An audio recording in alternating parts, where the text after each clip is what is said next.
Let's start with our new exercise that is exercise 8.3 of chapter 8। तो ध्यान से देखेंगे, this exercise is all about GP. GP के बारे में हम ज्योमेट्रिक प्रोग्रेशन ऑलरेडी पढ़ चुके हैं कि जिसमें हमारे पास एक ऑर्डर लिस्ट ऑफ नंबर्स होती है जो एक किसी भी सेम नंबर से मल्टीप्लाइड होते हैं, किसी भी सेम मल्टीप्लाई नंबर से होते हैं और उसे हम कॉमन रेशियो कहते हैं। ध्यान से सुनेंगे। Find the 12th term of a GP. एक जीपी की हमें 12th टर्म फाइंड करनी है विद कॉमन रेशियो। अब जीपी में हमने nth टर्म का एक फॉर्मूला पढ़ा था, कोई भी टर्म निकालने का, ARn-1। यहाँ पे ये nth टर्म होता है, ये फर्स्ट टर्म, ये कॉमन रेशियो। तो कॉमन रेशियो यानी आर की वैल्यू ऑलरेडी दी है कितनी, 2, हुज 8th टर्म इज 192। और 8th टर्म A8 भी हमें ऑलरेडी बताया है कितनी है वो, 192। नाउ वी नो कि an का फॉर्मूला, जीपी में कोई भी nth टर्म निकालनी है उसका फॉर्मूला ARn-1 होता है। तो 8th टर्म यानी n की प्लेस पर अगर हम 8 रखते हैं, A8, तो AR8-1। A8 तो पता है कितना, 192। A फर्स्ट टर्म नहीं पता तो एज इट इज R कितना है, 2। 8 - 1 is 7। अब 2 raised to the power 7 यानी 2 को 7 टाइम्स मल्टीप्लाई कर देंगे तो क्या आएगा, 128। अब A की मल्टीप्लिकेशन में है 128, तो दूसरी साइड किस में चला जाएगा, डिवाइड में। अब हम 2 के टेबल से कैंसिल करें, 2 6 2 4 2 9 2 6 देन 2 3 2 2 देन 2 4 8 2 8 16 देन 16 2 16 3 इससे ज़्यादा कैंसिल आउट नहीं हो सकता। तो A की वैल्यू क्या आ गई हमारी, फर्स्ट टर्म क्या आ गई है, 3/2। तो जीपी की हमारी फर्स्ट टर्म आ गई है 3/2। अब हमसे कौन सी टर्म पूछी थी, 12th। तो हमें पता है एन का फॉर्मूला ये है, तो ए 12 के लिए क्या हो जाएगा, एन की प्लेस पर 12 यानी जहाँ जहाँ एन है वहाँ वहाँ 12 पुट कर देंगे। ए की वैल्यू तो पता है 3/2, आर की वैल्यू क्या है 2, और 12 - 1 is 11। So 3/2 into 2 raised to the power 11। अब 2 को 11 टाइम्स मल्टीप्लाई करेंगे तो आता है 2048, और इसे 2 से कैंसिल आउट कर देंगे तो मल्टीप्लाई करके रिजल्ट आ जाएगा 3072। यानी 12th टर्म हमारे पास कितनी आ गई, 3072। सिंपल था, बस जीपी बोल दिया। तो जीपी को देखते ही हमारे माइंड में ये चीज़ आ जानी चाहिए कि जीपी में nth टर्म का फॉर्मूला क्या होता है, an is equals to AR raised to the power n-1। तो हमने बस गिवन वैल्यूज़ को पुट करके सॉल्यूशन फाइंड किया। Now here also find the 10th and the nth term of GP. 10th और nth टर्म फाइंड करनी है इस जीपी की। अब इस जीपी में हमारे पास पहले देखेंगे फर्स्ट टर्म क्या दी, 5। कॉमन रेशियो कैसे निकलता था, A2/A1, second term upon first term, तो वो भी कितना है, 5। तो अब हमारे पास A भी है, R भी है, और हमसे क्या पूछा है, 10th term and nth term, यानी A10 भी फाइंड करना है और AN भी फाइंड करना है। पहले हम 10th टर्म की बात करते हैं, nth टर्म की। AN का फॉर्मूला होता क्या है, ARn-1। चलो nth टर्म निकाल देते हैं। nth टर्म का फॉर्मूला क्या है, ARn-1। AN as it is, A की value 5, R 5 raise to the power n-1। तो ध्यान से देखेंगे, 5 की पावर कुछ नहीं है मतलब 1। मल्टीप्लाई में पावर्स क्या होती हैं, मल्टीप्लाई में पावर्स होती हैं प्लस। तो 5 की power 1 plus n-1, plus 1 - 1 cancel, यानी 5 की पावर कितनी आ गई, n। ये तो हमारे पास आ गया nth टर्म। अब बात करते हैं 10th टर्म। 10th टर्म के लिए भी यही फॉर्मूला लगाएंगे हम। an की जगह क्या हो जाएगा, A10। A as it is, R as it is, n की प्लेस पर जहाँ जहाँ n है वहाँ आ जाएगा 10। अब A की वैल्यू क्या थी हमारे पास, 5। R भी हमारे पास कितना है, 5, और 10 - 1 मीन्स 9। तो ये हो जाएंगी 5 की पावर 1, 5 की पावर 9। बेस सेम होते हैं तो मल्टीप्लिकेशन में पावर्स क्या हो जाती हैं, ऐड। तो 5 रेज़ टू द पावर 10 क्या होता है, अब 5 को 10 टाइम्स मल्टीप्लाई करेंगे तो ये आएगा। या आप मल्टीप्लिकेशन खुद भी करके दे सकते हैं। आपको यहाँ तक रिजल्ट समझ आ गया, बाकी आपके बाद इसके बाद क्या बची, कैलकुलेशन। ठीक है, तो ये आंसर आ जाएगा। सिंपल था, बस वैल्यू पुट करनी थी। Now next question is question number 3। A sequence is given by the recursive rule t1 equals to 2 and tn plus 1 is equals to 3tn minus 2 for n greater than this, which term of the sequence is 3। एक sequence हमें कहा है जिसकी first term, recursive का मतलब आती ही first term तो हमें देंगे ही, और आगे का रूल क्या है, कोई भी टर्म निकालने का 3 टाइम्स ऑफ tn माइनस 2।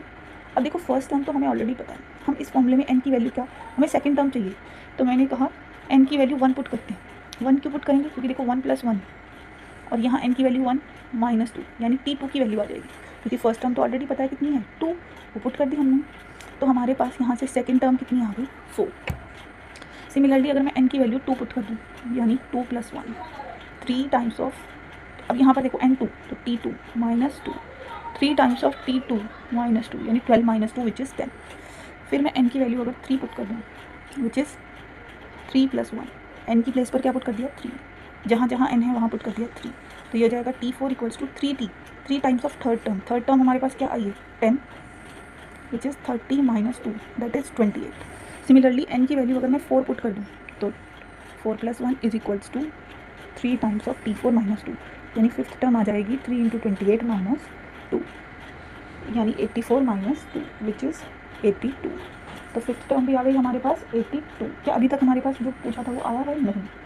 अब क्या करेंगे, n की वैल्यू 5 पुट करेंगे, तो t5 + 1 = 3, जहाँ जहाँ n है वहाँ वहाँ 5 पुट कर दिया हमने, तो t6 आ जाएगा 3 times of this -2, 246 - 2 which is 244, तो 6 टर्म भी आ गई।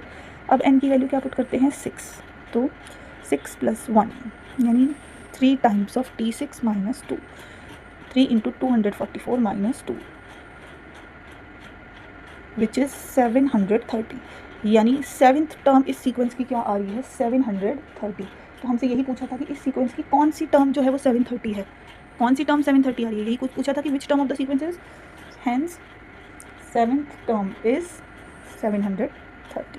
सिंपल है, बस n की वैल्यू पुट करते गए, फर्स्ट टर्म तो ऑलरेडी गिवन थी, सेकंड, थर्ड, फोर्थ, इस तरह से सारी टर्म्स निकाली, और जिस भी टर्म पे आ रहा है वही answer.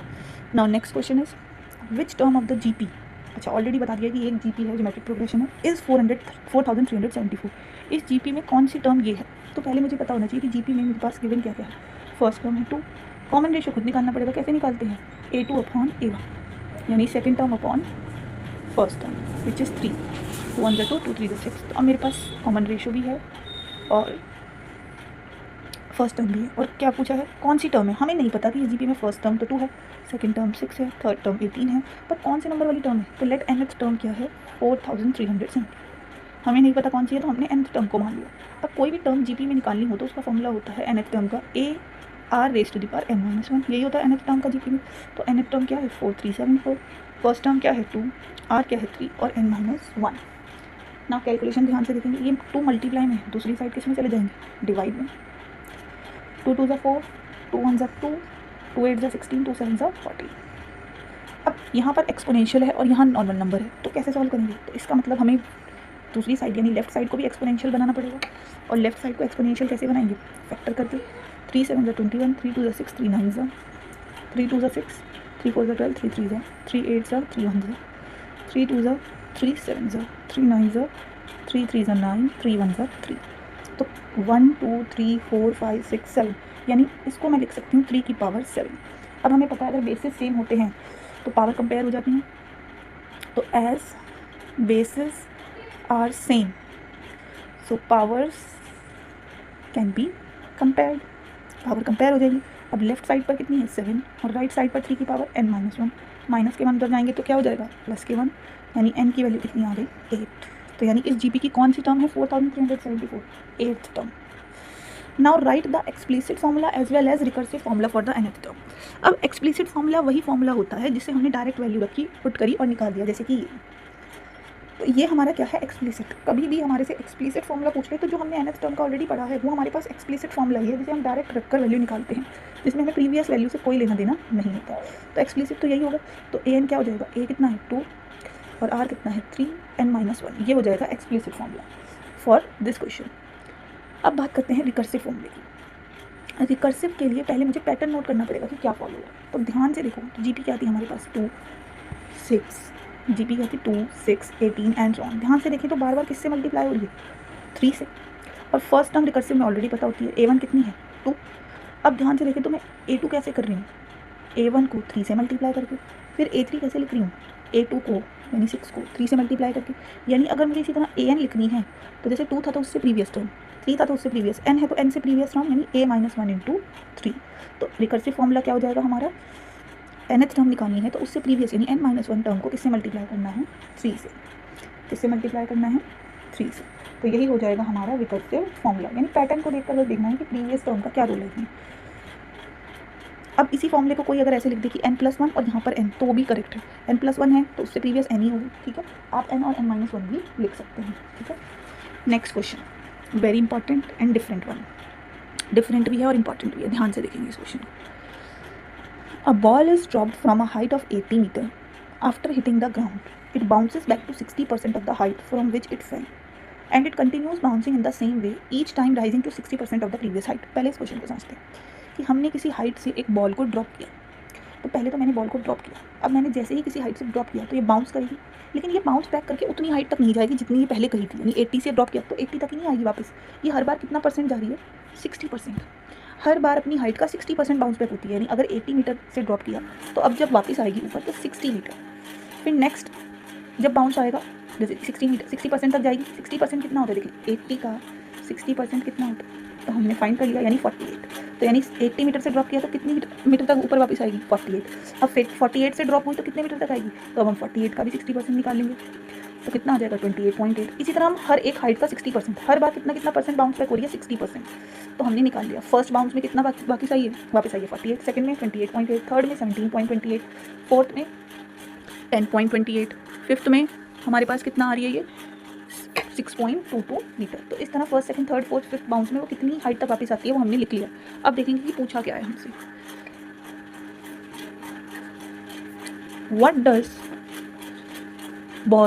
What height does ball reaches after fifth bounce. तो फिफ्थ बाउंस के बाद बॉल जो है वो कितनी हाइट तक रीच करेगी। तो मैंने अभी आपको कैलकुलेट करके दिखा दिया कि फर्स्ट बाउंस के बाद फिर फिफ्थ सेकंड बाउंस के बाद, तो हमसे कितनी बाउंस के बाद पूछ रहे हैं फिफ्थ बाउंस के बाद। तो ध्यान से देखेंगे हम फिफ्थ बाउंस के लिए क्या करेंगे, सिंपल है, हमने पहले निकाली हाइट आफ्टर फर्स्ट बाउंस। इसके लिए हमें ये पूरा प्रॉपर सॉल्यूशन करना पड़ेगा। हमने कहा 80 मीटर ऑलरेडी थी, 80 मीटर से ड्रॉप करा, कितनी वापस आएगी फर्स्ट बाउंस के बाद 60%, यानी कितना आएगा 48 मीटर। फिर हाइट आफ्टर सेकंड बाउंस, तो जितनी थी हाइट पहले यानी अब 48 थी, तो अब उसका क्या निकालेंगे 60%, तो ये कितनी आ जाएगी 28.8 metre. Next height after third bounce, तो अब जितनी हाइट थी अगेन उसका क्या निकालेंगे हम 28.8 का 60%, जो कि आ जाएगा 17.28 मीटर। अब हाइट आफ्टर फोर्थ बाउंस, तो जितनी हमारी हाइट थी अब अगेन उसका 60%, तो ये कितना आ जाएगा 10.368 मीटर। अब हमारे पास जितनी हाइट थी, तो हाइट आफ्टर फिफ्थ बाउंस, तो जितनी हाइट प्रीवियस थी उसका फिर से कितना परसेंट ही बाउंस बैक होगी 60% ही बाउंस बैक होगी, तो यानी कितना आ जाएगा 6.22 मीटर अप्रॉक्स, क्योंकि ये थोड़ी बड़ी वैल्यू आएगी तो हमने अप्रॉक्स कर दिया, राउंड ऑफ वैल्यू करके ले लिया। Now next is what is the total vertical distance the ball has travelled by the time it hits the ground for the sixth time. अब वो पूछ रहे हैं कि टोटल वर्टिकल डिस्टेंस, यानी ये जो वर्टिकल डिस्टेंस है टोटल कितना ट्रैवल कर लिया होगा by the time it hits, इससे पहले कि वो सिक्स्थ टाइम हिट करे ग्राउंड को, सिक्स्थ टाइम हिट करने से पहले उसने टोटल कितना डिस्टेंस ट्रैवल कर लिया होगा बॉल ने। ध्यान से समझेंगे इसे, सिक्स्थ टाइम हिट करने से पहले उसने टोटल कितना डिस्टेंस ट्रैवल कर लिया होगा, सिक्स से पहले का पूछ रहे हैं, यानी बेसिकली हमसे ये पूछ रहे हैं कि इन 5 इसमें टाइम्स में उसने कितनी बार डिस्टेंस ट्रैवल कर लिया होगा। अब ध्यान से देखेंगे, पहले काउंट करते हैं कहाँ कहाँ से डिस्टेंस ट्रैवल होगा। देखेंगे टोटल डिस्टेंस की अगर हम बात करें तो बॉल ने कितना डिस्टेंस ट्रैवल किया है जब से हमने ड्रॉप किया तब से, वर्टिकली पहले बॉल गिरी 80 मीटर, फिर बाउंस होके ऊपर गई कितना 48, फिर वापस भी तो आई, ऊपर भी गई वर्टिकल और फिर वापस भी आई, तो जाने का भी और आने का भी, प्लस फिर गई ऊपर फिर गई नीचे, यानी बाउंस वर्टिकल पूछा है तो ऊपर आना ऊपर जाना दोनों लेने हैं आपको। 28.8 प्लस 28.8 ऊपर जाने का भी और फिर टुवर्ड्स द ग्राउंड का भी। नाउ अगेन ऊपर गई 17.28 और फिर वापस आई है तो 17.28। नाउ अगेन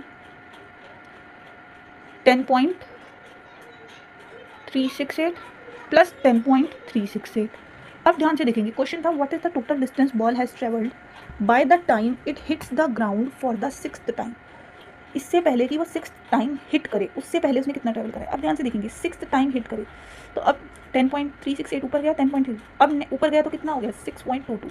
अब हिट करने से पहले ट्रैवल कितना करेगी, तो हम इसके वापस आने का डिस्टेंस जो है, तो अगर हम ध्यान से देखें तो फर्स्ट हमारे पास कितना था 80 वर्टिकल डिस्टेंस कवर किया था, देन 48 आने का 48 जाने का, 28 पॉइंट आने का 28 पॉइंट जाने का, फिर 17.28 आने का 17.8.2 जाने का, फिर 10.368 आने का 10.36 जाने का, फिर 6.2208 toward away from the ground and towards the ground, यानी कि सिक्स्थ बाउंड से पहले ही उसने वर्टिकल डिस्टेंस कितना ट्रैवल कर लिया होगा टोटल। अब आप इन सब चीज़ों को ऐड करेंगे सारी वैल्यूज़ को, तो वो कैलकुलेशन है आ जाएगा 301.3376 मीटर्स। सिंपल है कि टोटल वर्टिकल डिस्टेंस, तो हमें टोटल में ऊपर जाने का, अपवर्ड का और डाउनवर्ड दोनों मोशन का लेना है। Now next is which term of the sequence this is 128। अब हमें नहीं पता कि ये सीक्वेंस की टर्म कौन सी है, तो मैं यहाँ पर AP का फॉर्मूला लगाऊँ या मैं यहाँ पर GP का फॉर्मूला लगाऊँ, तो मुझे तो नहीं पता। तो ध्यान से देखते हैं, क्या ये हमें AP लग रही है, क्या इसमें कुछ सेम चीज़ प्लस हो रही है, प्लस तो होती ही नहीं लग रही यहाँ पर, क्योंकि 2 में ऐसा क्या प्लस करेंगे वो 2√2 बन जाए, तो प्लस तो नहीं लग रहा है यहाँ पर। GP हो सकती है, देख सकते हैं हम, अगर हम कॉमन रेशियो निकालने की कोशिश करें तो A2/A1 से कितना आएगा 2√2/2, 2 से 2 कैंसिल, कितना आ जाएगा √2।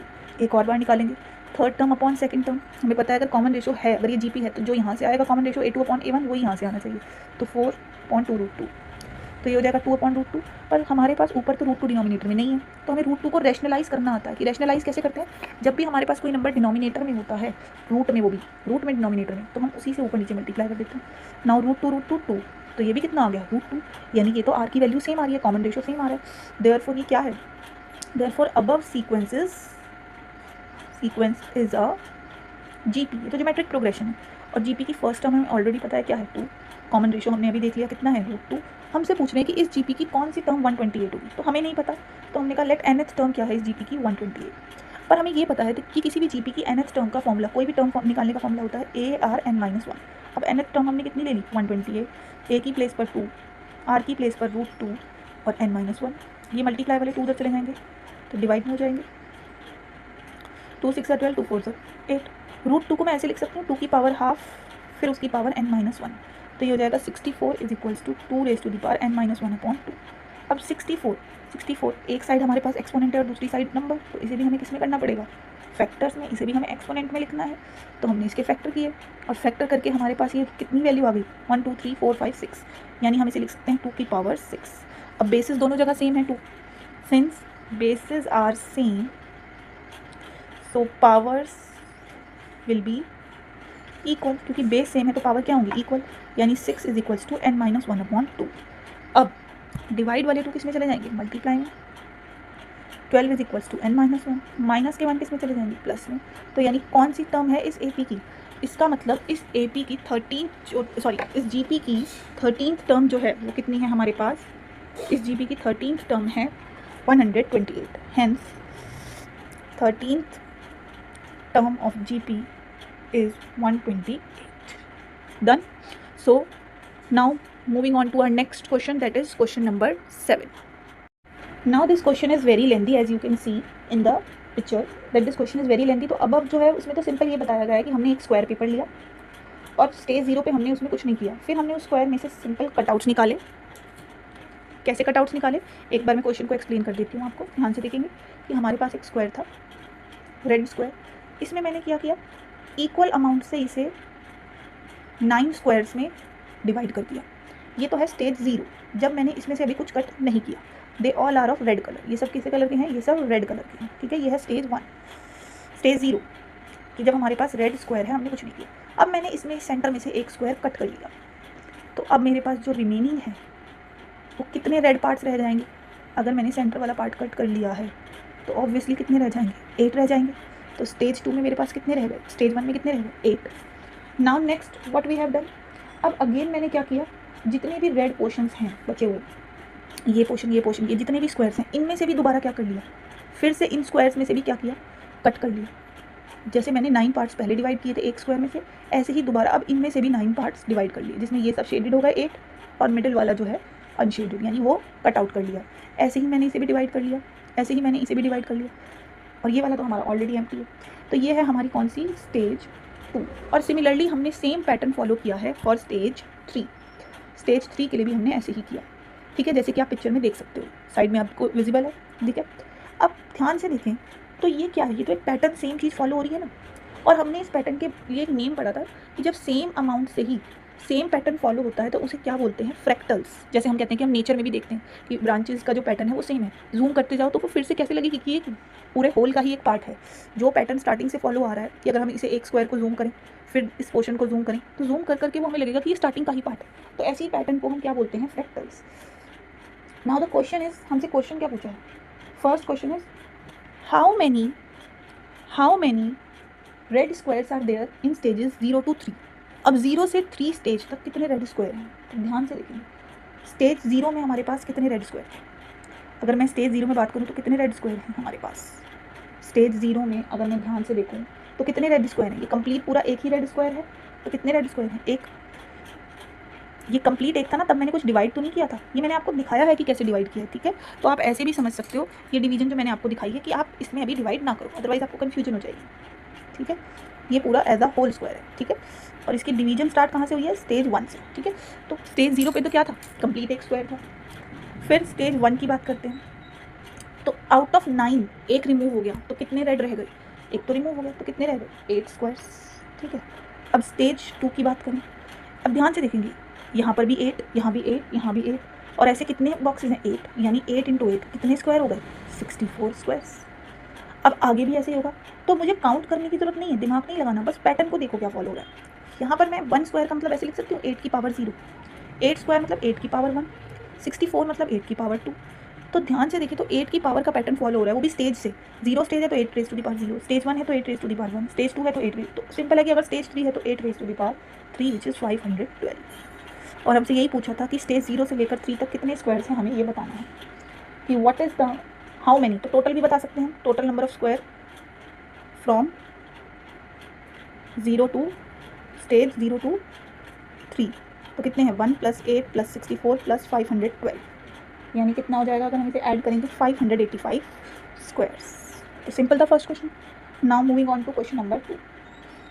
Can you predict the number of red squares in stage 4 and 5? अब आप इस पैटर्न को देखकर स्टेज 4 और 5 में कितने रेड स्क्वायर होंगे ये बता सकते हैं? बिल्कुल बता सकते हैं, सिंपल है। अब अगर स्टेज 4 में कोई रेड स्क्वायर पूछेगा, तो जितनी स्टेज होती है उतनी 8 की पावर, यानी 8 raise to the power 4 which is 4096। अब अगर कोई पूछेगा स्टेज 5, तो 8 रेज़ टू दी पावर 5, 4096 को एक और बार 8 से मल्टीप्लाई कर देंगे, विच इज़ 32,768 स्क्वायर। तो अब तो हमें पैटर्न पता चल गया, तो हम फॉलो पैटर्न में से कुछ भी बता सकते हैं। Now next question is third part. Can you find the rule for the number of red squares at the nth term, nth stage? Write the explicit formula as well as recursive formula for the number of red squares at any stage. अब ध्यान से देखेंगे, हमें ये देखना है कि क्या इसका कोई एक्सप्लिसिट फॉर्मूला है और रिकर्सिव फॉर्मूला भी है, और nth स्टेज के लिए फॉर्मूला। तो ध्यान से देखेंगे, फॉर थर्ड पार्ट हमने कहा कि एक सीक्वेंस फॉलो हो रही है। अगर हम इसे ध्यान से देखें, क्या सीक्वेंस है? पहले क्या था हमारे पास? 1, then 8, then 64, then 512 and so on. और इसे देखकर ही पता लग रहा है कि दिस इज़ अ जीपी, और इस जीपी की फर्स्ट टर्म भी पता है हमें 1, और कॉमन रेशो क्या हो जाएगा? 8/1 A2/A1 विच इज़ 8। और एक्सप्लिसिट फॉर्मूला कुछ और नहीं, वही होता है जो हमारे पास nth टर्म का फॉर्मूला होता है, जो हम nth टर्म का लिखते हैं, चाहे वो AP हो या GP में। अब GP है तो GP में nth टर्म का फॉर्मूला क्या है? ARn-1। तो यहाँ पे क्या हो जाएगा? वो nth टर्म के लिए A which is 1, R which is 8, n-1, तो nth टर्म का फॉर्मूला आ जाएगा 8 raise to the power n-1, और इसी को एक्सप्लिसिट कहते हैं। अब अगर हम बात करें रिकर्सिव फॉर्मूले की, तो रिकर्सिव फॉर्मूला कैसे लिखते हैं? हम देखते हैं कि पैटर्न क्या हो रहा है, फॉलो। पहले हम रिकर्सिव फॉर्मूला के लिए क्या देखेंगे कि पैटर्न क्या हो रहा है। देखिए, ये हमारे पास 0 स्टेज के लिए थी, ये फर्स्ट स्टेज के लिए, ये सेकंड स्टेज के लिए। तो 0 स्टेज की वैल्यू तो ऑलरेडी हमें पता है, कितनी? 1। फिर अगर हम बात करें फर्स्ट स्टेज की, तो उसके लिए क्या हुआ? 0 स्टेज में हमने क्या मल्टीप्लाई किया? 8 से। अगेन ध्यान से देखें, तो सेकंड स्टेज के लिए भी हमने क्या किया? जो उससे प्रीवियस स्टेज थी, यानी फर्स्ट स्टेज, उसमें 8 से मल्टीप्लाई। इसी तरह अगर मुझे nth स्टेज के लिए लिखना है, तो उससे प्रीवियस स्टेज यानी n-1th और इंटू 8, तो यानी ये हमारा क्या जनरेट हो गया? Recursive formula. और रिकर्सिव में हमेशा ये लिखना ज़रूरी है कि आप कौन सी स्टेज से लिख रहे हो।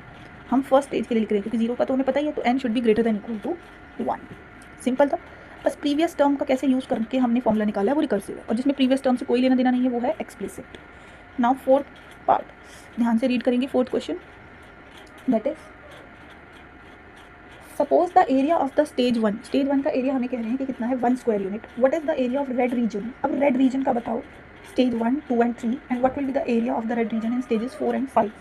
Find the explicit as well as recursive formula for the area of red region at nth stage. What happens to the area as the nth number of stage goes on increasing? ध्यान से देखेंगे, अब हमें कहा है कि area of stage आपको already बता दिया है। एरिया ऑफ स्टेज 0 जो है वो कितना है? 1 स्क्वायर यूनिट। और ध्यान से देखें अगर हम इस डायग्राम को, तो 0 स्टेज पे तो पूरा का पूरा कंप्लीट एरिया है, लेकिन फर्स्ट स्टेज पे उसमें से कितना पोर्शन आउट ऑफ 9 कितना रिमूव कर दिया है? 1/9 इज रिमूव्ड। ठीक है, तो कितना रह गया होगा? अगर 1/9 रिमूव कर दिया है, तो देखो 1 स्क्वायर यूनिट को हम 9/9 भी समझ सकते हैं कि टोटल 9 रेड स्क्वायर्स थे, तो मिला के पूरा 1 हो गया। तो एरिया ऑफ स्टेज 1, अगर मैंने 9/9 में से 1/9 रिमूव कर दिया, तो कितना रह जाएगा? 8/9 square unit. Similarly area of stage 2 की बात करें, तो ऐसे ही अब और कितने स्क्वायर्स हैं? दोबारा 8/9, क्योंकि फिर से 1/9 रिमूव हुआ है, तो अब दोबारा फिर कितना रह गया होगा? 8/9, यानी ये कितना हो गया? 8/9 का स्क्वायर। इतने स्क्वायर यूनिट्स रह गया होगा। अब इसी तरह मेरे से स्टेज 3 के लिए कोई पूछेगा, तो वो हो जाएगा 8/9 की पावर 3। स्टेज 4 के लिए कोई पूछेगा तो 8/9 की पावर 4। स्टेज 5 के लिए कोई पूछेगा तो 8/9 की पावर 5, यानी जो स्टेज है 8/9 की उतनी ही पावर हो जाएगी। ये भी क्या बन रही है फिर से? 10 areas from areas form a GP, area भी तो जीपी बना रहे हैं, कैसे? फर्स्ट एरिया 1 था, देन 8/9, देन 8/9 का स्क्वायर, देन 8/9 की पावर 3 एंड सो ऑन। तो ये भी क्या बन गई? ये भी हमारे पास एक जीपी बन गई।